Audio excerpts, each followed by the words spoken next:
Start. It is vehemently submitted by the learned advocates appearing on behalf of the state as well as the prosecutrix that the present case is not a case of mere breach of promise to marry, as contended by the learned senior advocate appearing on behalf of the accused. It is submitted that in the present case, from the very beginning and from the inception, the intention of the accused was not to marry with the prosecutrix, and he was to marry one another lady, Radhika Soni.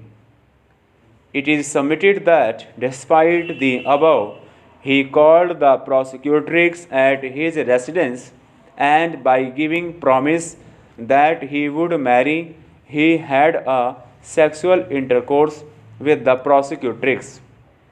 It is submitted that, in fact, the prosecutrix initially objected to have any sexual intercourse. However, as the accused gave assurance and promise that he would marry, the prosecutrix gave consent. It is submitted that, as the consent was obtained by the accused on misconception of fact, and therefore the same cannot be said to be consent even considering section 90 of the IPC, and the consent was on misconception of fact, both the courts below have rightly held the accused guilty for the offence under section 376 of the IPC. It is further submitted by the learned advocates appearing on behalf of the state as well as the prosecutrix that even the conduct on the part of the accused, which is borne out from the record that when the parents of the accused and the prosecutrix subsequently met to fix the marriage, instead of remaining present, the accused ran away.